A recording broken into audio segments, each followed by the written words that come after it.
Yeah.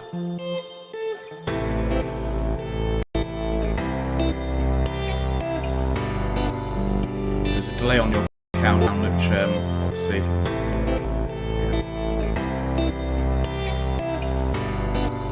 That's why I had the test on just in case.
Going in now. Good afternoon, Virtual Furcation. This is, of course, Virtual Furcation's Minecraft server, and I am joined today by Jack Cabbit and Matrix Husky. Hello. Hello. So, as I say, we are going to take you around our little Minecraft server. If you want to join us right now, as you can see on the screen, we've got a few people with us right now. If you want to get involved, just go to minecraft.furcation.org.uk and you can join us right now and get in on all the action. So I'm going to take you through the server, show you some of the things we've put together for you to look at and enjoy, and sort of give you an idea of what you can get up to. So let's move forward. This is, of course, where you would start on the server, and straight away you'll see there's a little hub here, and in there we've got some portals that take us to various parks. But before we get to those, I'm just going to head over to the left here. I've got a few people here. Face mask being worn there, nice to see. We've got a little information desk. If you press the button, simple right click, you'll be given a book. In there is a guide that we've put together for you that explains basically everything I'm going to cover in this video. So you've got a permanent reference there if you ever get stuck, need any advice on what to do. Everything's covered in this book. Of course, we have got an entire team of moderators with us.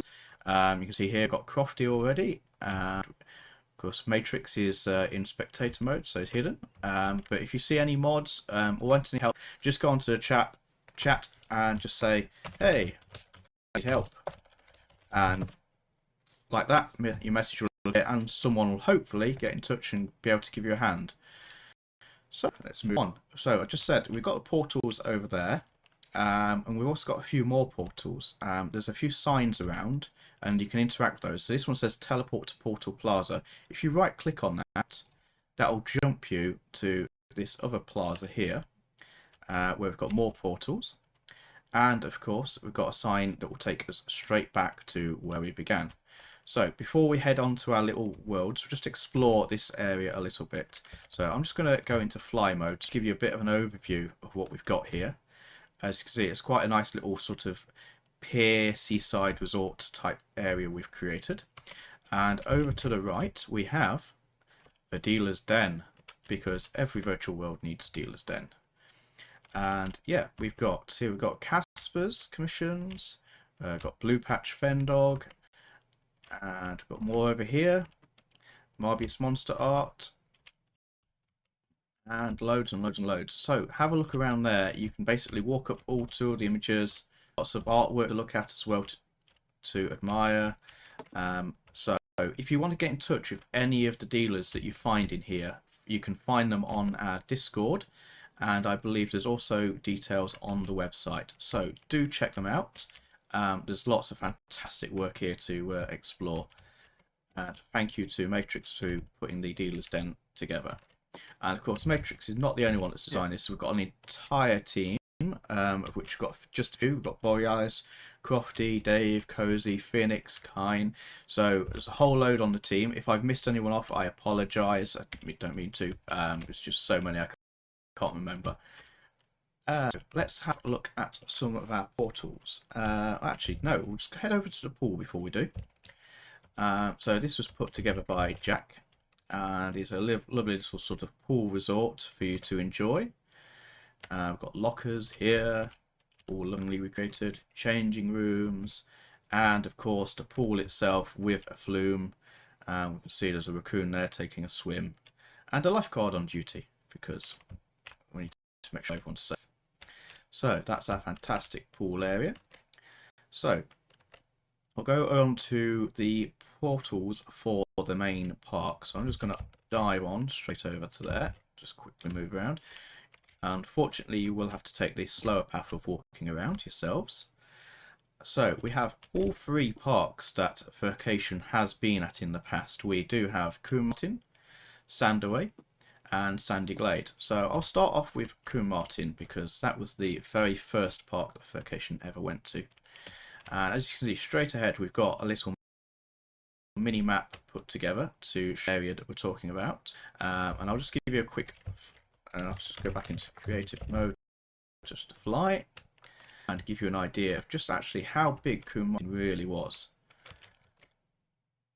See, it's all sort of hidden away, but we've got this massive caravan area. And of course you can explore all of that. The caravans are all fully furnished, so if you want to claim one for yourself, go right ahead, have a caravan party. And of course we've got our clubhouse right here, all fantastically recreated. Everyone that's done a design work on this has done a really great job. The layouts really nailed it, really got the sort of look and feel. So if you ever came to this park, you'll instantly feel feel at home. Oh, let's get a free cookie. Thank you for that. I didn't even know that was there, so that's a nice little find for myself. And of course, if we head back outside, we have got, of course, the pool area. And fortunately, it did manage to get open, even though Furcation is quite late in the year. We had some really great weather and was able to enjoy the pool area. So that's Coombe Martin, and of course, because Coombe Martin was right next to park number 2, it was also home. Well, Coombe Martin as a place was also home to Sandaway. I always get two mixed up. So Sandaway. So you can actually walk across there, or you can use the portals back at Coombe Martin. I'm just going to sort of cheat and fly across. And so when you go to Sandaway, you'll arrive at the portal area, and the portal to Coombe Martin was actually just here. So if I jump there, you'll see I'll jump through, jump back again. There we are. So Sandaway, home to Furcation 2018. Of course, the theme for this was pause and order, I believe. And again, the clubhouse has all been lovingly recreated, and we have also got shopkeepers, and I will come to those in a moment, because you can actually interact with those and buy not only alcohol but useful supplies that you might need. And for doing that, there's a whole currency system that I will come to in a moment. So I'll go out the back doors, which leads us over to here. Yes. Okay. To Dennis's question, the telephone booths in Sandaway, we forgot to put it in Coombe Martin, so we'll have to put that on later. Okay, that's not a problem. And if we go here, we've got a little convention operations caravan, because that's where ConOps was. And you can see there's a staff member right there. So again, you can interact with those and see what they've got to offer. I recommend do actually hunt out all of the ConOps in all of the parks, because all of them have got an exclusive item just on this Minecraft for you to purchase. And of course, this was a huge park, and we've got almost every caravan. It's not 100% accurate, because trying to get everything in on a sort of Minecraft scale is not always that easy. So it is more of a representation. But again, if you came to this park, I'm sure you'll completely get a feel for the layout. And of course, right over here we have the beach. And if anyone did head down to the beach when with Raccoon Martin, you'll remember there was some very steep steps down, very slippery too. A little bit less slippery on our server. And there we've got fantastic beach side.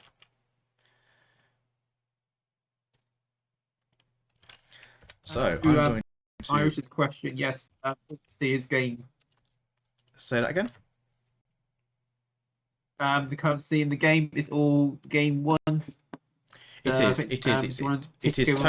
is totally in-game currency, and you can earn the in-game currency by playing on our survival world, which I will come to.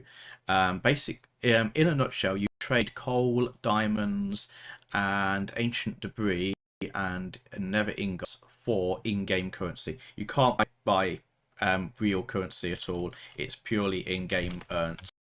And there's also a games world, which I'm going to get to, and you can earn some gems that you can exchange for currency there. And that's a very quick way to get a huge stash of money, actually. So I'm going to jump right back to our hub world and go to our final park. Of course, that was Sandy Glade. So this is the park that we were last at, and hopefully we'll be returning to next year. And once again, just to give you an idea of just how huge it is, we'll fly over, have a look around. And it's not just Sandy Glade, we've also got a little bit of Sandy Meadows, which was the lodge park. So if you want to get an idea of just how nice the lodges were, head on inside and take a look around. Basically, a really large caravan. And I'll try and get out the door. There we go. So let's head back over to the main area over here. So once again, we have got a shop. We've got the very well liked Chef's Corner, which was a supply of many a breakfast. And of course, like I say, you can buy lots of food items from them. And into the clubhouse we go. And we've got receptionists, bartenders, pool area through here, and a recreated disco floor. Although it wasn't actually a disco floor at this venue, but we decided to put one in anyway. And the photo booth area. And going out the back, we've got the fursuit changing area, a whole row of chalets, and of course Dune House.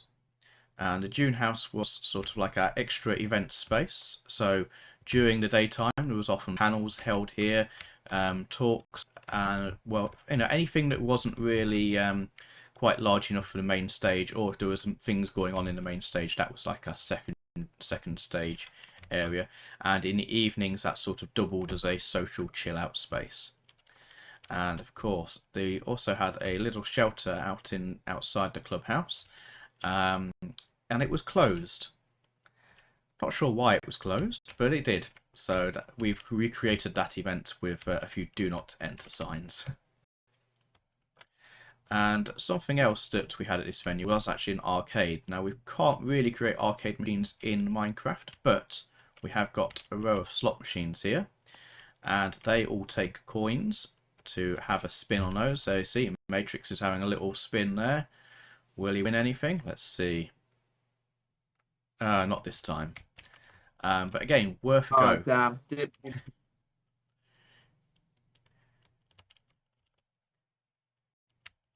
No, nothing. So I mentioned about the currency earlier. I have no.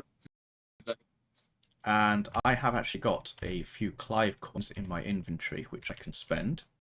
And how do you obtain these coins? Well, I said earlier you can trade them for materials. So when we get to our survival world, I'll show you how you can acquire coal, into block coal, diamonds, ancient debris, nether ingots, and then in our games world we have the maze emerald and the maze gem. And the maze gem is worth the absolute most with 1 ferret. And then you can also buy resources back, but at a slight premium. So the currency is fairly simple. It starts with the Clive. The Clive is the lowest denomination of currency. 50 Clive give you a Frankie, and then 50 Frankies are worth 1 ferk, and 50 ferk are worth a single ferret. So if I give myself a whole bunch of coal, or just 1 coal in that case, I'll give myself a little bit more. There we go, so I've got 31 pieces of coal. Interact with the precious stone trader, and you can find these at the parks. And he's giving me 2 Clive for each piece of coal, so I'll do that trade. And you can see I've got 62 Clive coins. Now you might be thinking, well, okay, I've got more than 50 of those. How do I change them into a Frankie? Well, 2 ways. We've got the Bank of Frankie coin exchange, and you can perform straight up swaps with them. So there you can see I've traded 50 Clive for a single Frankie. Or in the crafting window. So if I just go back into regular game mode, go into the crafting window, if I drop Clive in there, you can see I can trade it into a Frankie. So you don't need to find a bank to do that, and it will go back again into Clive's. So let's do a little bit. I fancy a quick snack, so I'll go over to the chef's corner, because that cookie wasn't quite enough for me. And I'll get a cooked chicken, so that'll be nice. And let's also head into the bar, and let's see what drinks we've got. So we've got strong coffee, fine beer, Advocar, Russian vodka. Well, I know the effects of alcohol in this game, so I think I'm going to play it safe, and I'm going to stick to coffee. I'll let you all drink the alcohol and find out what happens at your own risk. And drinking the coffee has made me super fast, as coffee always does. And if you want to get coins for the slot machines, you can trade Clive for them. So I'm going to put in some Clive there and get a few coins out. So that's 10 slot machine coins for my Clive. Go up to them, go to one that's not being used, insert my coin, and there you go. It starts flipping around. If you win quite a lot of good stuff, so it is worth a shot. It takes a while, but you will get there. So that's our 3 main parks. Let's head back into the portal area. Oh no, hang on, I've missed off the beach. Every park has got a beach, so here we are. Here's the beach. I'm going to walk across all the weeds. I don't recommend doing that in real life. And the beach is significantly nicer here than it was in real life. And we can look around. So let's head back into the main portal area. And I'm now going to go to our little games zone. So, yeah. Actually, just before the games world, we'll go to the ice track. A little bit of delay on loading images for the portals there. So, ice track. This is one of our first sort of games that we've created for you to play. It's sort of like a lovely sort of winter wonderland. And you can interact with signs here. You can get your best time. Reset it there. So I've now reset it, so it's 99999. But it's always recommend reset your time before you first play on this. Then go up to the desk here, right click on this sign, and you'll be given a boat. And you'll see, okay, people are just deciding to walk on the ice track rather than boat it. But you place your boat down, jump in your boat, and as soon as you go past the tripwire, your time starts being recorded. So I am not best boater on this game whatsoever, but I will try and do my best. It's not. So head on around, and you can't cheat this course either, because there are tripwires intermittently across the course to detect that you have actually gone around it in the correct order. So don't try and be too sneaky and think that you can jump out the boat, head round and teleport to the finish line like that. because you can't. So going round, this is always a tricky bit. There's lots of things to slow you down here. Get around these obstacles.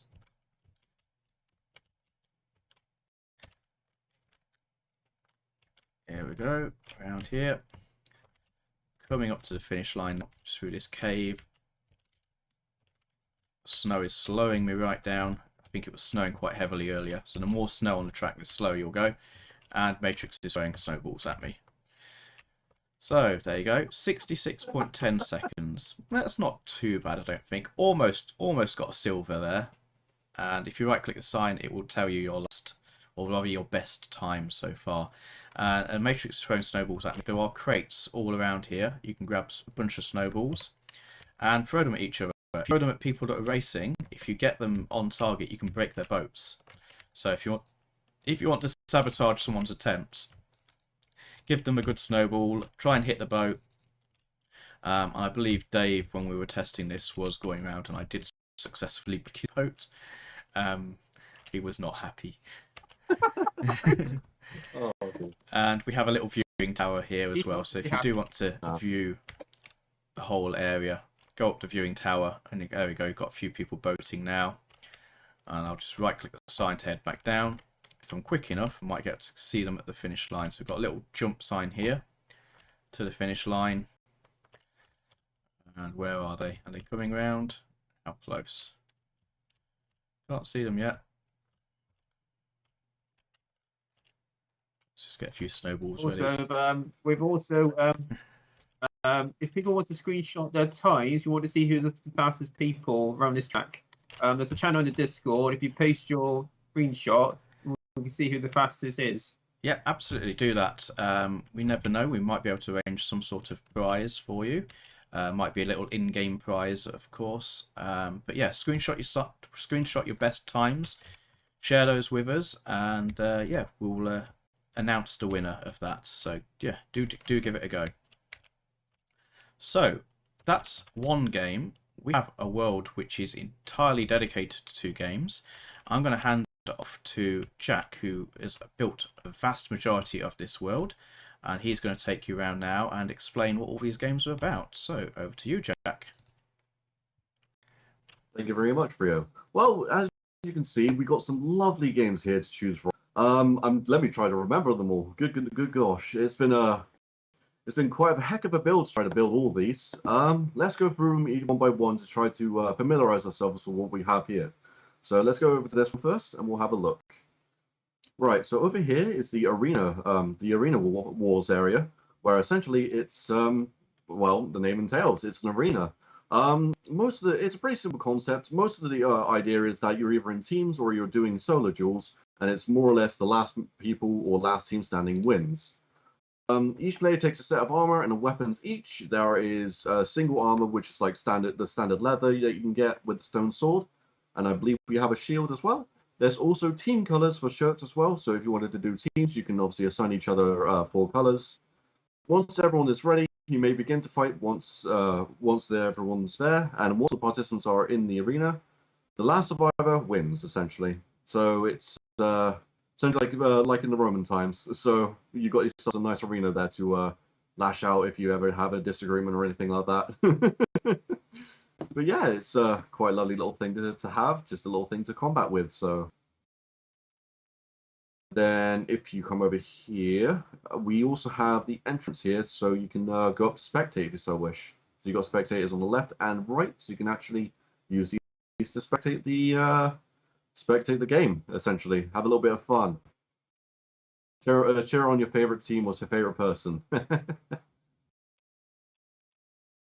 Let's head on, shall we? Where do we go to next? Ah, perfect, here.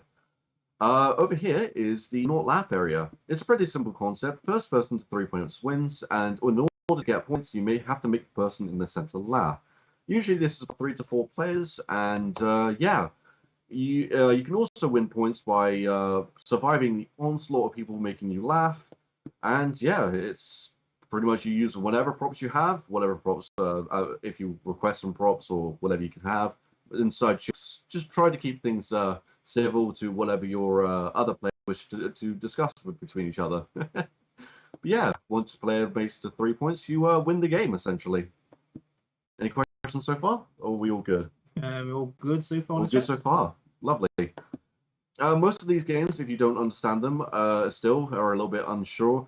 A lot of YouTubers have played these games before long ago. So if you ever check them out, you can always have a look for yourself to be able to see like an example.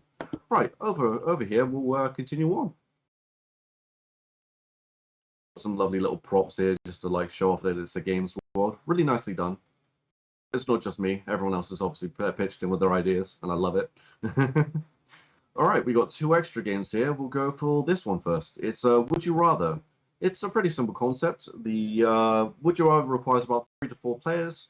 One of them is the Games Master, and in order to be the Games Master, what you essentially do is write out a bunch of prompts. So say, would you rather A or would you rather B? So would you rather eat a bowl of toenails or would you rather, I don't know, do a backflip? Whatever you wish. That's an example. And the Games Master will wait for the persons behind them to pick a one, but they don't actually look at them. So they'll keep their face towards what their buttons are, wait for the 3 people to pick one from A or B, and then they'll also pick one. And then whatever person's also picked the same one gets a point. First person 3 points wins. Pretty simple concept. Game Master doesn't really win this one, but obviously you can switch out and take turns on who is the Games Master, more or less. And Any Jack, questions so far? We all seem to be okay. So I'm right in thinking that every one of these games has got a little guidebook to remind people how they played it. Oh yes, of Yeah. course. Well said. Every single one of them has a simple guidebook on the side here, so that should tell you. For example, this one says, as I've mentioned Intel before. So yeah, each one will have also a book if you're a little bit unsure as well. Also, the games are all made by you as well, not copy and paste. Yeah. So, Well, the arenas are, some of the ideas may have obviously been TV stuff, but they all are all arenas of stuff I've actually built myself. yeah. Like you can't like rebrand tags so many times. No. I mean, you freshly build this. Oh yeah, no. A lot of these games, the arenas, I've freshly built myself. Yes. And now we come to this one. This area is called Two Truths and a Lie.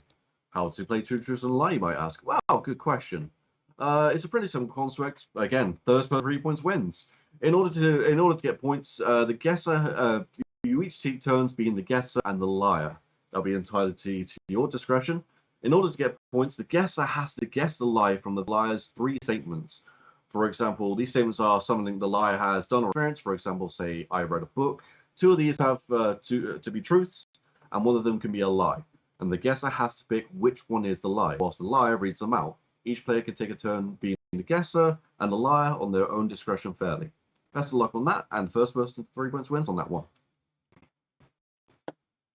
Any questions so far? Seem to be okay? It looks all right at the moment. Oh, that's good. All right, let's head over there. Here, shall we? Oh, I don't like the look of this. Now, this game is a fairly... It requires a bit of legwork, so as long as you don't mind a bit of exercise down the lane. I think we're going to lose Frio. I think we'll lose Frio at the run. This one is a little simple. It's just the 100-meter sprint. It will be around, you can say, like 2. If you've got a friend you want to race into a little speed fight, then you got yourself a nice race here, a nice 100-meter sprint. You may need an extra to determine the winner, but yeah, it's up to 2 to 4 players. You may need, like I said, you probably need an extra to determine the winner, just in case you get into an argument. But other than that, it's just a case of sprint to the finish. And He's win already. I'm going to change my persona to a turtle, and I'll beat the rabbit every time. Oh, we have spectators as well. You got some spectators as well. But yeah, any questions so far, guys, especially in Twitch chat, feel free to ask them. I'm more than happy to answer for you. Shall we be moving on? We got another one over here. This one's 2 and 1, in fact. Let's climb up the ladder or the stair, and we'll make it the way to the top. Very tall tower, this one.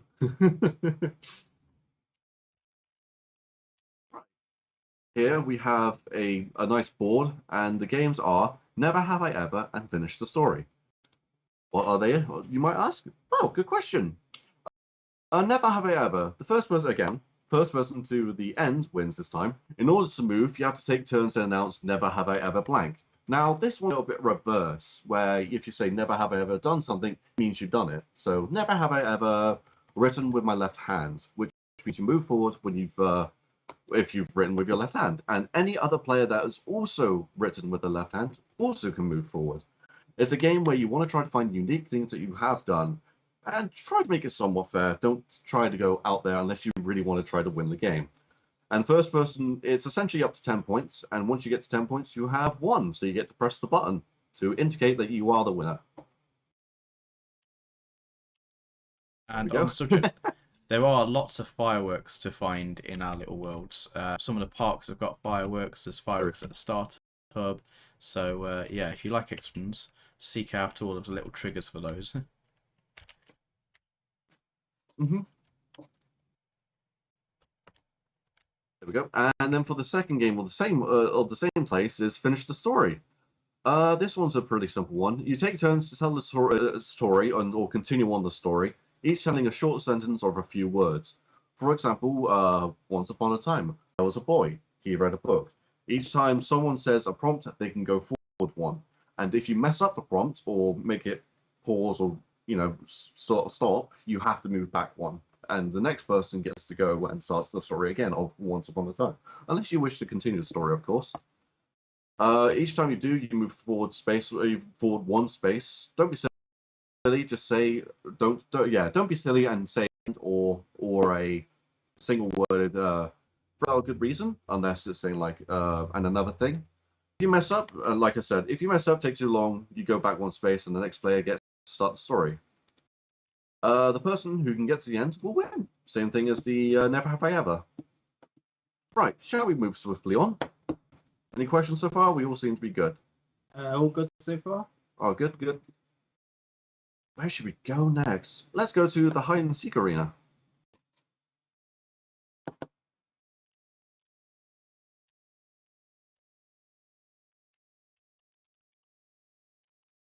Here we are. The hide and seek arena. This one's a really nice big build that I managed to do. Some of these buildings were taken from Village, but also some of them were customized a little bit to edit out a little bit for a nice hideable place for people. This is for 2 players or more. Usually it's like a case where, of course, one's a hider, the others are seekers. One person hides whilst in the red box. I don't think we actually have red box, so it'll just be a case of just don't look at the arena map whilst you count to 30, whoever's the seeker during the time. And you have to more or less have a minute to go and hide and crouch, because if you crouch, your gamer tag or the name above your head will also be hidden when you crouch. So that will be a way of how you hide. Seekers have a minute and 30 seconds for every extra player that they have, more than 3, to find people who are hiding. Once it's a pretty simple game of if you find them, you win. If you don't, you lose as the seeker. And be able to hide within the time limit, you win. Unfortunately, we don't have a time limit in the game, so we're just trying to time it for yourselves. Any questions so far? Was there a max count on that one? I guess there's any amount, but of course there would probably be enough to the point where it starts being a bit. So you don't want too many. You don't want too many because there's not that many hiding spaces. But I would say 5 people is usually a good number, because you get one seeker, 4 hiders, and you've got a nice, decent sized map to work with. Or maybe more players but more seekers. Yeah. Yeah. If you have like say 8 players, you can have 2 seekers. And you do have to make sure you're crouching to ensure the name tag's hidden, don't you? Yes. Yeah. If I crouch behind here, for example, Yeah. I should be hidden. You should not be able to see my gamer tag. Yeah, I can't see it. So as long as you crouch, you won't be able to see my gamer tag. Unless you just crouching past. I'm just sneaking, I'm snooping, I'm totally casual. There we go. Right. Shall we be moving on? Any questions again, Twitch chat? You'd be more than happy to throw them in whenever you want, and I'll be happy to answer them. Don't see anything at the moment. So Nothing at the moment? right, yeah. Oh, that's all good. Right, moving swiftly on there. Welcome to Block Jump. Totally not Tetris Space. This one's a simple parkour map. This is no time limit, no nothing. It's a simple free play one. Your order of the goal of the game is to essentially get to the top, if you can make it. There should be multiple ways of getting to the top, so you should be fine. There's also a I've also made the floor a bit of slime, so if you like fall early on, you should be safe most of the time. I like to see You a might bit of take some health and damage, but safety. you should be fine. Yeah, a Health little and bit of safety, yeah. a little bit of health and safety in Minecraft. You've got to take that extra little step in Furcation. But yeah, top, you will see some little bit of prizes to work with. I believe we do have some cookies and a Furcation branded stick. You teasing me with cookies again? Maybe, maybe Yeah. not. Let's have a look here. Yeah, Furcation Lucky Stick with a Fortune 3. And then the exit chute would just be nearby where you jump down and you'll be falling into some water and slime that should be able to get you down nice and safely.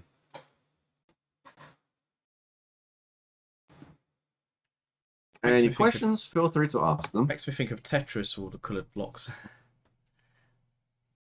Yeah. It's admittedly it was totally not what's the word? It was totally not what's the word I'm looking for here? Inspired. Yeah. But no, I thought I was building them because I was like trying to do game mod things. I was like, I can actually do this as a game. Yeah. Did you mention about the mascots? The mascots? Oh yeah, these are little pixel mascots that I decided to do as well. You probably also saw the statues in the main hub world. I managed to do those as well, and painstakingly managed to build them as well. They also have skins as well, but they obviously are available to only the a few members of staff. Oh, I got sticky keys. Ah. A few members of staff, but I'll leave it to their discretion whether or not they want to make them public or not. If not, they'll just stick to private. But they were one hell of a thing to build. Yes, I do remember that night. Yeah, that was quite interesting, to say the least. And we where do did we have do? the ferrets on the maze as well. You can see Yes, just we the do. outskirts. Just on the upskirt, we also have the maze as well. I think that's all the games. I've covered everything, haven't I? That's all the games. Yeah, that's all the games. Shall I hand it back to Frio then to talk about the maze So then? that's his project, I would say. Yes, let's give it back to Frio. Yeah, and then I'll hand it back to Frio then. Thank you very much for Okay. checking out the games. Thank you very much, Jack. And again, if you've got any questions about those, if Jack's online, send him a message direct or message any of the mod team and we'll point you in the right direction. So, okay, thank you very much. So I'm going to head now into the maze. This is my creation from a desire to be Richard O'Brien in the Crystal Maze. Unfortunately, I didn't have the hair for it. So, the maze, quite simple. It starts off as a hedge maze, and just in case you're a little bit unsure, there is again a little guidebook here, just to give you a few little tips. The biggest tip is the signs. As you go through the maze, some of them are right-clickable to obtain items. I'm not going to complete the entire maze because that would sort of just give away the entire answer, but I'll give you a quick view as to an idea how it works. So to begin with the hedge maze area, I've got some pressure plates and they will open up doorways like that. And of course there's further areas to explore. And if I fly over, you can see just how sort of big an area this maze actually is. So I've got the hedge maze area, then heads into a stone area. There is a lava pit to cross. I will just go over here to the stones. This is a case of finding the correct route. Step on the pressure pads and then what will happen is these doors open and over here, and you've got to pick the right doors to go through for the next set to open. If the next set don't open, it means that you've taken the wrong route. So for example, if I go through here, that was wrong. So you head up to the left and you can go back to the start. Once you complete that, you'll get to the bridge crossing. And of course, it's just lava and a whole set of buttons. It's a case of pressing the right buttons to get the path to form. Once you get the right combination, you should hopefully be able to get across. You don't need to get every single one up. You can get away with a gap occasionally, but that would be too big to jump just there. So get the right combo and you'll get across there. Head through this little indoor bit here. And then we have the tower. Now it's worth heading up the tower because that is the first prize to win. And if you just right click on the Maze Emerald sign, and it will say, in my case, I've already received one, which is true, I have in the past. But you'll get an an emerald into your inventory, and you can trade that I mentioned before with the park traders, and I believe that one is worth a single Furk, which translates into 50 Frankie, which is a hell of a lot of Clive, so worth getting that emerald. Then we've got the treetop maze with lots of walkways here connecting to different routes, and once you get through that, you'll come to the minecart area, which is the first bit where you actually get an item. So right click for a cart, place it down on a track. Now we've got these switches here. These switches all control different junctions on the track, and you've got to get the right combination to get through to the other side. So nudge forward. Have I got the combo right? No, wrong combination, because it's taking me back to the start. So you can keep trying, get another cart, go through. So right combination of levers, the track will complete. You'll see these junctions all change according to the lever presses, and then you'll be taken through to what's been nicknamed the Ag Zone. Get over these barriers and head into the pyramid-like structure. In there are some pressure plates. It's a case of pressing them in the right order, and then the exit will open up over here. And I'm not going to go in because I will get stuck unless I go out the entrance. And finally get to the last section, this structure here. Once again, it's a case of find correct pressure plates. It'll open up this passageway here, leading to the fountain where you get your final reward. And once again, it's told me I've already had a gem, so it's not going to give me another one. So yeah, you can't acquire lots and lots of currency by just right clicking the signs frantically. It is once only. And then once you get to the end, jump in a minecart, and that will whisk us away. And at various points through the maze, there are a few shortcuts back to the entrance, but they are very much one way, so you can't use those to skip back forwards, unfortunately. And this is one such example. So I've come out there but can't go back, and at the bottom of the treetops there's this little exit here. If I go through, it takes me out, but I can't return back. So there are shortcuts to the entrance, but not to the end of the maze. So that is the maze. So I hope you enjoy exploring that. Get yourself lots of gems and emeralds, and then you can buy lots of lovely items from the shops at the parks. So let's move on to the penultimate world we have, which is our creative zone. So let's head back to the Portal Plaza through here, and there we go. So creative world. So in here we have got a little plot area set up here. Unfortunately, you won't, if you're not on the admin team at the moment, you won't be able to go in there. That's in case we do hold any sort of creative events over this weekend, and you can use those. But if you want to just get building, and I can see there's some stuff already been built over here, just walk around to the back, and everyone has creative mode access, so you've got access to every single item that Minecraft has. And you can build to your heart's content. Wherever you want, build it. And you can also teleport as well in this world. There are some signs just back at the hub there in telling you the command for that, but it's quite simple. It's just /TP/POS and then the coordinates of where you want to go to.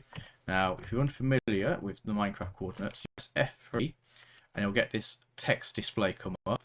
And what you're looking for is where it says XYZ, about halfway down on the left hand side, and that is the current coordinates. So when you do TP/POS, type in the coordinates and it will take you immediately to that position.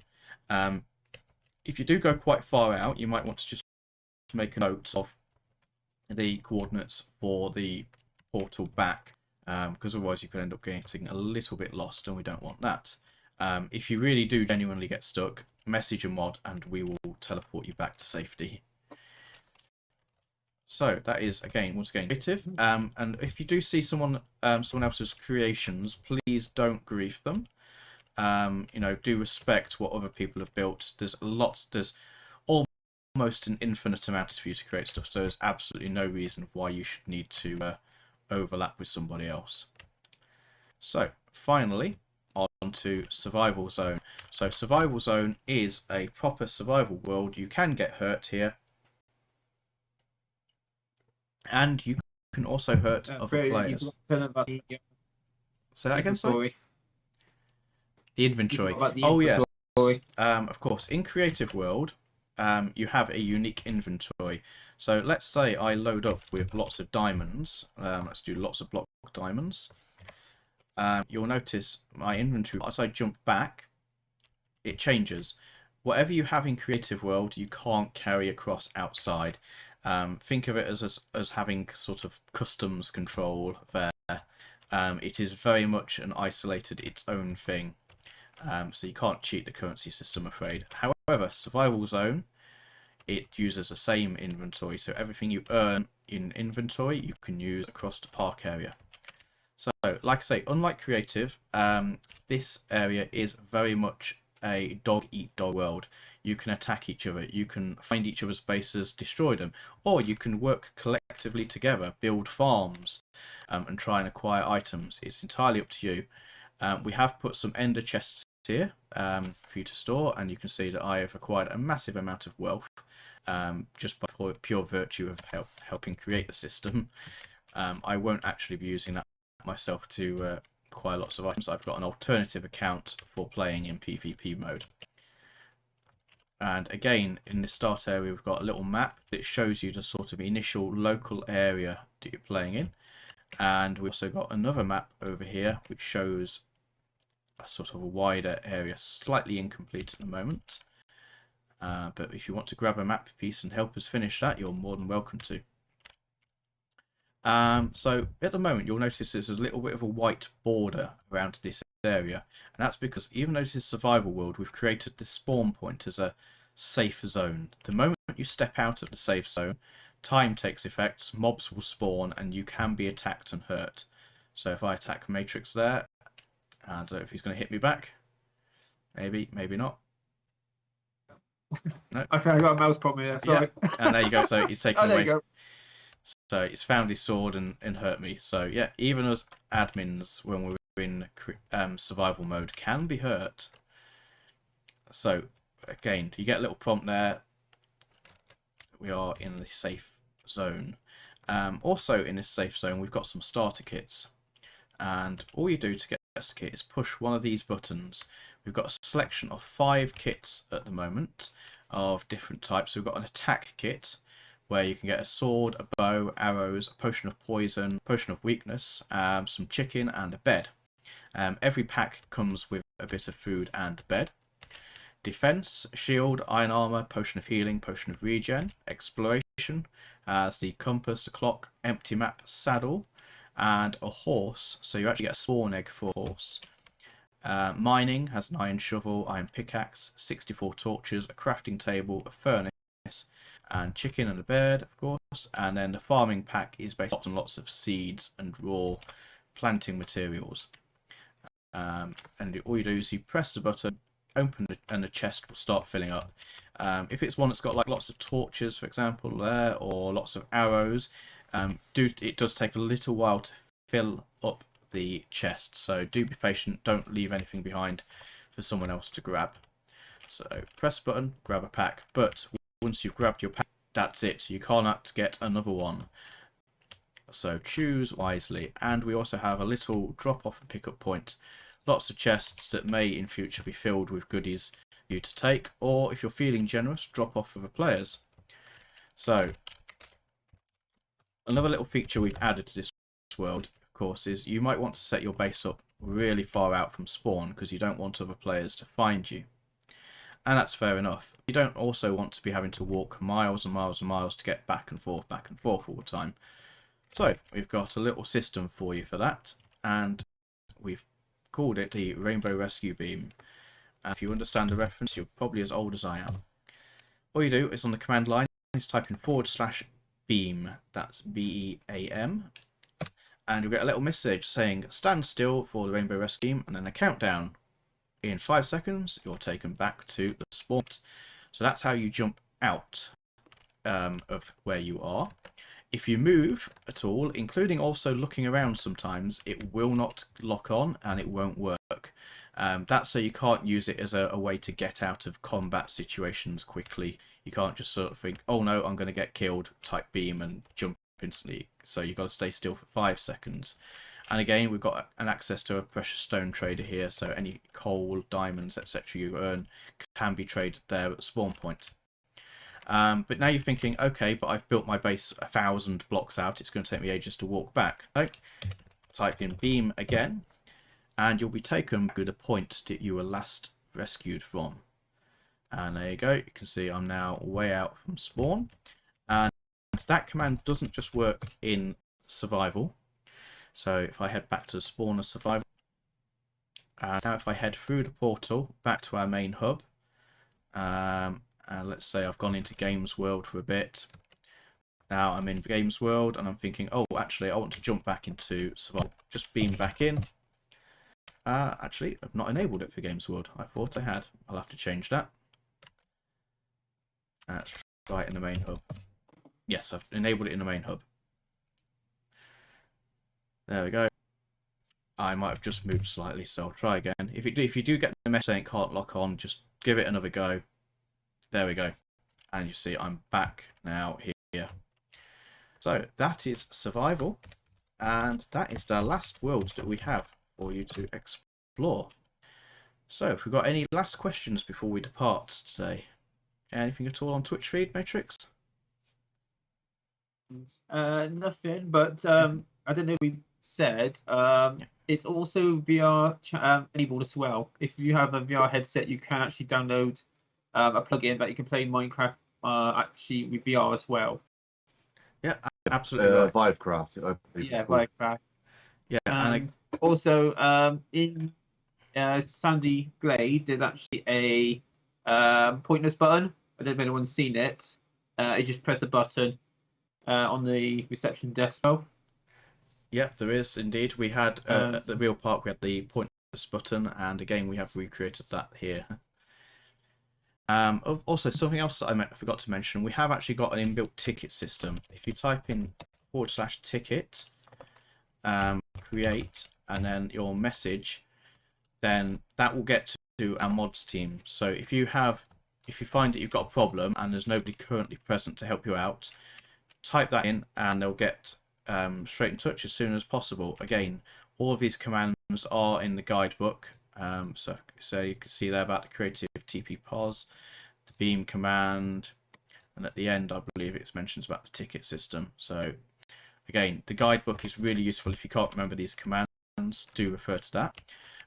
Going back quickly to the VR stuff, if you need any help with that, Jack has got loads of experience using VR on Minecraft, so Jack will be very happy to help you out there. So I think that's the end. So I'm Frio Woofle. I've been joined today by Jack, Cabbit and Matrix. A big thank you to everybody that helped create these worlds. It wasn't just us three, there's been a whole team that have been involved and they've done an absolutely amazing job. So thank you very much, guys. And of course, thank you to everyone on the Furcation staff team this weekend for running Virtual Furcation. If you want to join us again, it is minecraft.furcation.org.uk. Thank you very much and have a good evening. Bye-bye. Take care. See you.